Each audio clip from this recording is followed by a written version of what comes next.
isn't it that they were going to analyze every single use of force? So just like they're not going. I don't doubt that his defense is going to argue that it happened so quickly. You should basically view these 3 different shots in succession as effectively one motion. But they will be asked to analyze every single one. So don't you think that like the additional 2 shots that he takes at her afterwards are going to be really where he like runs into trouble legally? That's going to be the prosecution's best case. It's the second and third shot. I had a case like this too, where we had difficulty trying to figure out which shot was it that killed him. Tim is saying that it probably wasn't the first shot. And this is important too. She's going towards him, and the wheel is slowly turning. He then makes contact with the vehicle and shoots, and she continues turning, implying she has continued to apply pressure to the wheel, likely still conscious. 2 more shots ring out, and the vehicle finishes its turn. But after the third shot, the vehicle goes straight and crashes into a pole, indicating it was not the first shot that ended her life. Yeah. You could always also just say attempted murder as a way to get around which shot was it that actually caused her death. So there are ways prosecutors can get around it. Here's what's going to happen. I do believe the state is going to investigate independently of the feds. The feds are not going to cooperate. Yep. They're going to make it harder. And the state will bring charges, I think. And then the defendant will remove it to federal court, which he's allowed to do. He's a federal officer. So then it goes to a federal judge who's going to make the key decision whether this officer enjoys the immunity we discussed. And if it does go to trial, it'll be done in a federal courtroom where you have jurors, not just from this county, the Blue County, but from the whole state. That's why they want it in federal court. And a judge who is not elected by the local voters, but appointed by a president. And it will be much harder to get a conviction that way. I think 15 years ago, you'd be right.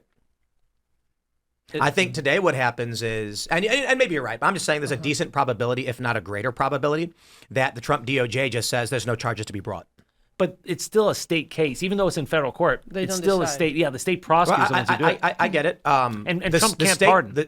The state will bring charges, but I think there's a decent probability it goes nowhere. This guy's going to leave the state and say, "Have fun." Do you think that's right?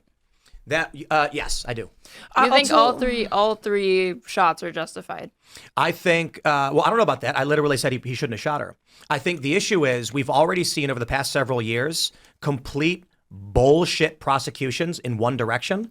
And if Trump allows ICE agents to be targeted like this, then he may as well just resign now. He may as well just say, Democrats take the midterms, Democrats take 2028. The Republicans are unwilling to enforce the law the American people voted for, and we are going to let individuals obstruct law enforcement, threaten the lives of law enforcement, and then when they present clear and reasonable threats to agents, we're going to make sure those agents go down. If Trump agrees that this guy should face He's not going any to. trial, He's not going to. That's why I'm saying Trump might say this man will not face any charges. But He how does he tried prevent pardoning Tina Peters, and he can't because she's at the state level. Correct. And so what can he really do? Well, we are beyond the scope of was it a reasonable use of force. The New York Times is already lying about what happened. And Trump is already lying about what happened. You didn't agree with the video analysis? The New York Times is lying. They're 100%. So I'm going to tell you this right here. This is the key example of how the corporate press, left aligned, will lie to you to trick you into believing things that are not true. Trump and others. Let me. Here we go. President Trump and others said the federal agent was hit by the SUV. He was hit by the SUV. You can see his feet sliding. It's not possible to do an air moonwalk the way he did unless the vehicle's made contact with him. I don't think he was grievously injured by this. In fact, I don't think he was injured by it at all, but he was hit, and he doesn't know which way the wheels are going. Now listen to what they say. I'm going to go back and play the whole thing. President Trump and others said the federal agent was hit by the SUV, often pointing to another video filmed from a different angle. And it's true that at this moment in this grainy low-resolution footage, it does look like the agent is being struck by the SUV. But when we synchronize it with the first clip, we can see the agent is not being run over. In fact, have you guys noticed the manipulation technique they just pulled off? No. When the first statement is, it is true, it does appear he was struck. What does struck say mean? Run over. And then they say, That's two different but things. upon analysis and synchronization, he wasn't run over. This is a standard manipulation technique that is used in sales and marketing. It's assumptive reasoning. That's what it's called, where you create two non sequiturs and you use one with intonation and emotion to trick someone into thinking it's related to the previous statement. Well, by the way, both statements are factual. The fact is, they are stating through intention he was not hit by the vehicle. That's why they said it looks like he was, but upon synchronization, he wasn't run over, because people who don't understand manipulative language are now going to walk away saying, the New York Times said he wasn't hit.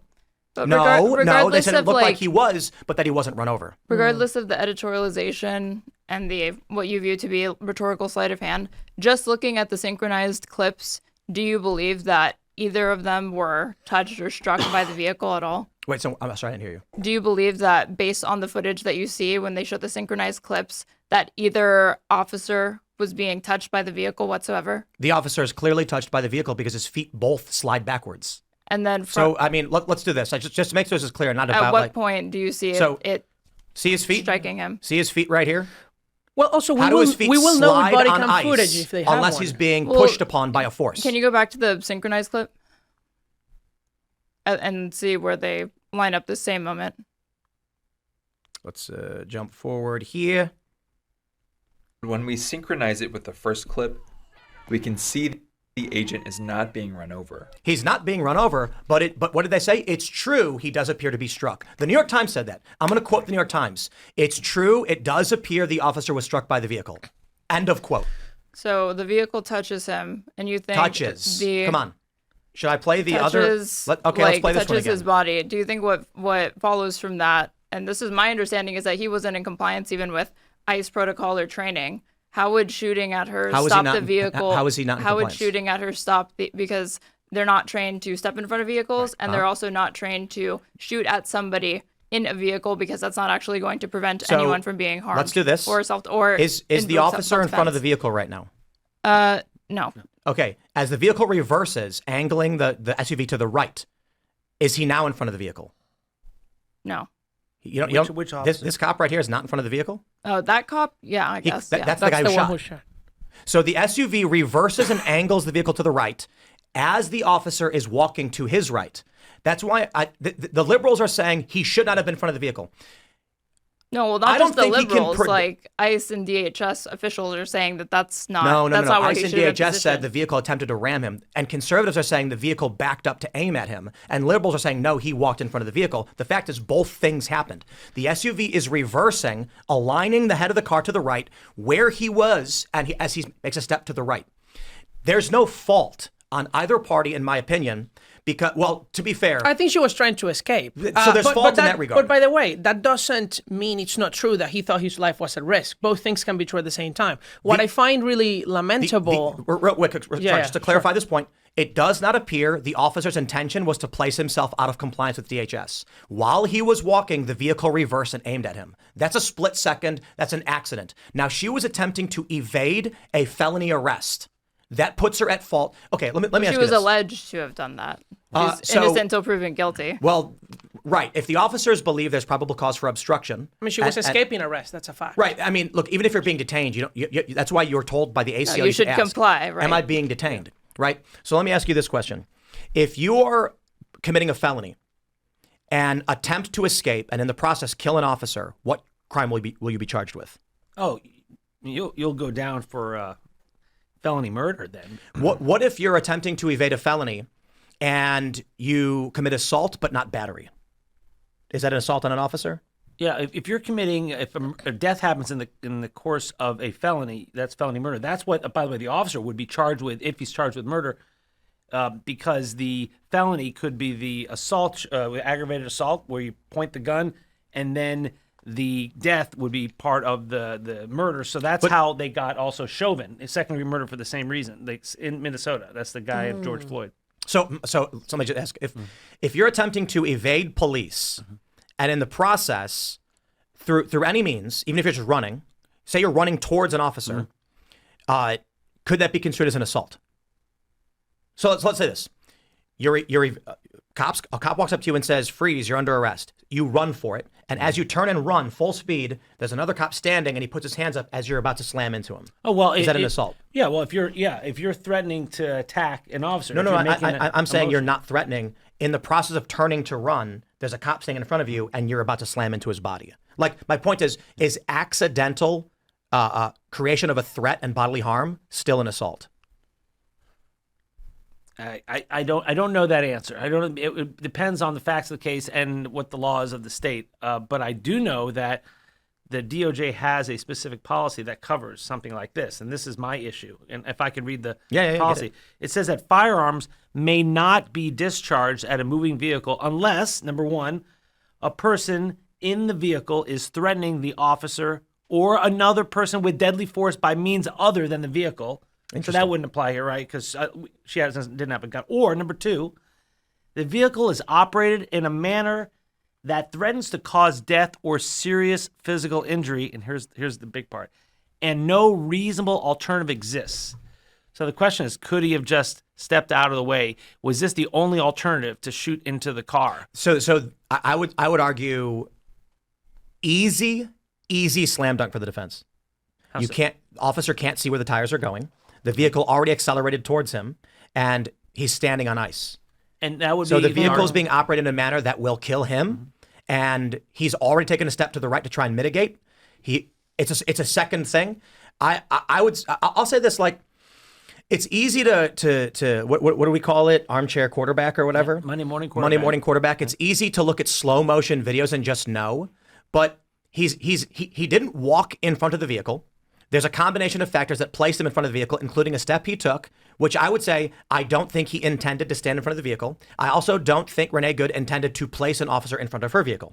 I believe she intended to evade arrest, and in the process, the circumstances aligned by which both are now in this circumstance. So I don't think. I said the other day when I watched the video footage of the tire spinning out right there, that's hitting the gas, and he's standing right in front of her, and she knows that. I had said first, when the story broke, I didn't think she was trying to kill him. I thought she was trying to evade arrest. Then after watching this and breaking it all down, I'm like, holy shit. No, she hits the gas with him right in front of her. She's not turning her And wheel to that's the when right. he starts pulling the weapon. Right. And then I said, I think she actually did intend to kill him. However, new video footage has come out, and after further analysis, I'm gonna walk back a little bit and say, my assumption right now is she was trying to evade arrest and did not care if she killed this man in the process. She was trying to escape. And if it were not for the ice on the ground, that car would have lurched forward. I mean, you can see the tire spin out. She would have slammed right into him. He's standing there already in near contact with the vehicle. He takes a step to the right, but you can see they're standing on ice. And the proof of the ice is he slides backwards when the car hits him. Now I'm going to show you this video again. Okay? It's 1 second As the Jeep till death. continued to advance, Officer Caprio got off one shot. Dead. 1 second. Literally 1 second. I think this is a slam dunk for the defense, but I'm not convinced Trump will allow it to even go to court.